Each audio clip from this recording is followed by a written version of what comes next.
Hi everyone, welcome back to Parrot Wisdom. We are back with yet another story, once again by Ruskin Bond. This story is based on how certain bonds can influence our actions and decisions towards a brighter side. Hope you like it. This is the story, The Thief's Story by Ruskin Bond. I was still a thief when I met Romy. And though I was only 15 years old, I was an experienced hand. Romy was watching a wrestling match when I approached him. He was about 25 and he looked easygoing, simple enough for my purpose. I was sure I would be able to win the man's confidence. "You look a bit of a wrestler yourself," I said. "There's nothing like flattery to break the ice." "So do you," he replied, which put me off for a moment because at that time I was rather thin and bony. "What's your name?" he asked. "Hari Singh," I lied. After the formalities, Romy confined himself to commenting on the wrestlers. When he walked away, I followed him casually. "Hello again," he said. "I want to work for you," I said. "But I can't pay you anything, not for some time at least," he said. "Can you feed me?" I asked. "Can you cook?" he asked. "I can cook," I lied again. "If you can cook, then maybe I can feed you," said he. He took me to his room over the Delhi sweet shop and told me I could sleep on the balcony. But the meal I cooked that night must have been terrible because Romy gave it to a stray dog and told me to be off. But I just hung around, smiling in my most appealing way, and he couldn't help laughing. Later, he said, "Never mind, he'd teach me to cook."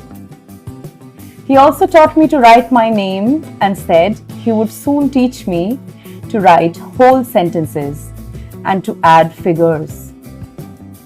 I was grateful. I knew that once I could write like an educated person, there would be no limit to what I could achieve. It was quite pleasant working for Romy.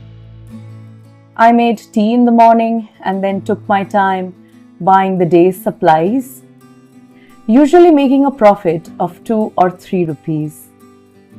I think he knew I made a little money, but he didn't mind. Romy made money by fits and starts. He wrote for the Delhi and Bombay magazines and lived an uncertain life in terms of money. One evening, he came home with a small bundle of notes, saying he had just sold a book to a publisher. That night, I saw him put the money in an envelope and tuck it under the mattress. I was tempted, but it was difficult to rob him. It was easy for me to rob a greedy man, but robbing a nice man would be a problem. I told myself, if I don't take the money, he will only waste it on his so-called friends. After all, he doesn't give me a salary. Romy was sleeping peacefully. A beam of moonlight reached over the balcony and fell on his bed.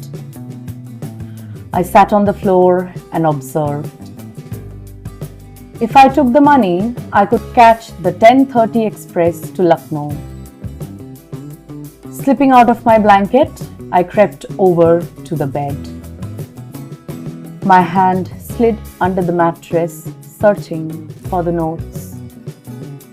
When I found the packet, I drew it out without a sound. Once done, I moved quickly out of the room.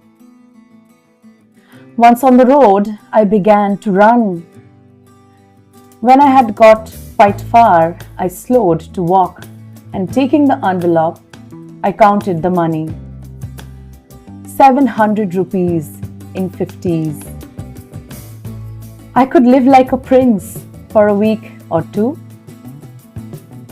When I reached the station, the Lucknow Express was just moving out. I should have been able to jump into one of the compartments, but I hesitated. For some reason I can't explain, and I lost the chance to get away. When the train had gone, I found myself standing alone on the platform.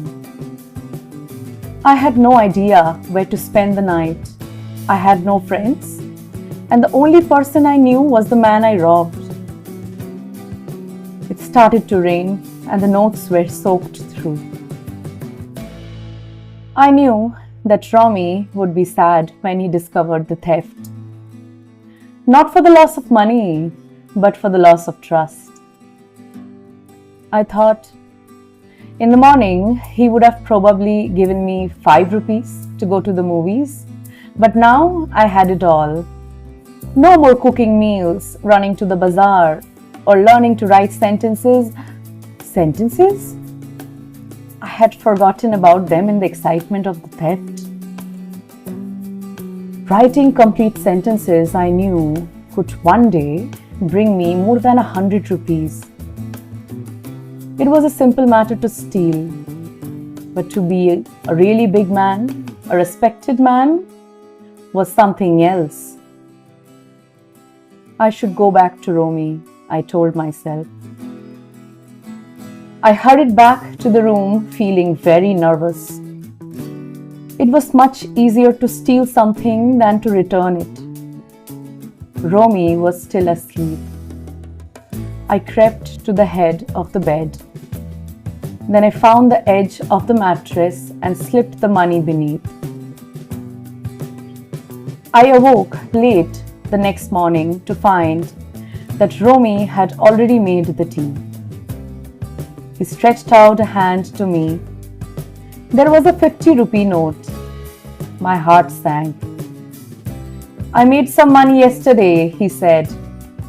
Now I'll be able to pay you regularly. My spirits rose. But when I took the note, I noticed that it was still wet from the night's rain.